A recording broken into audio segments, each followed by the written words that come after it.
Mana shu jigarni oziqlantiradigan darvoza tomir. Bu tomir vazifasi jigarga qon yetkazib berish. Jigar bu qon filtrlab yuqori kovak tomirga chiqarib yuborish kerak. O'sha virusli gepatit, zaharli gepatit, onkologik kasalliklar hisobidan gepatit, badi kiyari kasalligi, jigarga olib kiradigan, jigar ichidagi jigardan olib chiqadigan tomirlar bo'g'ilish hisobidan yoki bo'lmasam o'sha sizda aytilayotgan autoimmun gepatit holatlarida darvoza tomiri jigarga qon yetkazib bera olmay qoladi. U qorningizdagi assetik suyuqlik mana shu darvoza tomiri jigarga qon bera olmayapti-da, jigar bosim ko'tara olmay o'zini oqsilini qorin bo'shlig'iga chiqaryapti. Bu odamning o'zini tabiiy albumini hisoblanadi.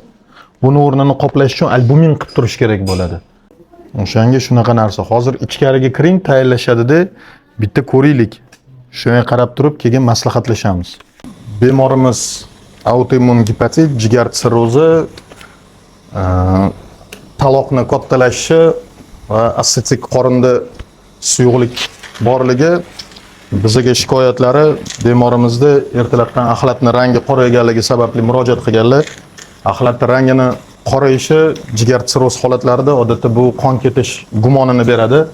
Shu gumonni endi tasdiqlash yoki inkor qilish maqsadida bemorimizga endoskopik tekshiruvni boshlaymiz. Avvaldan aytib qo'yish kerak, bu bemorimiz bundan oldin ham 2 marta qizilongach varikoz kengaygan tomirlarga tugun qo'yilgan. Tepa qismdan tushib kelayotganimizda lateks tugunlar qo'yilgandan keyingi chandiqli jarayon unaqa rivojlanmagan. Qizilongach o'rta uchligidan boshlab turib varikoz tomirlar ozgina zamburug'li toshmalar bilan pastki uchlikda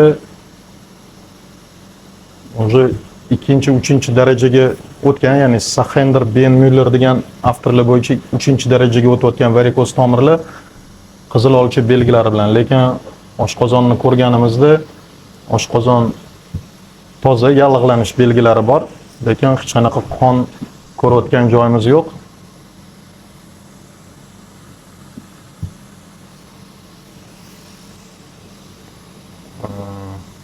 Oshqozondan 12 barmoqli ichakka olib kirib ketadigan prepillarik jom sohasida o'tkir yara fibrin to'qimi bilan qoplangan. Bundan ham aktiv qon ketish belgisi yo'q. 12 barmoqli ichak pyoshcha qismi yallig'langan, ozgina betda ham zamburug'li toshmalar. Aktiv yara yoki qonab turgan joy bizni ko'rayotgan joyimiz yo'q. Bu 12 barmoqli ichakni o'rta uchligi, katta duodenal so'rg'ich, o't suyuqligi chiqib turibdi.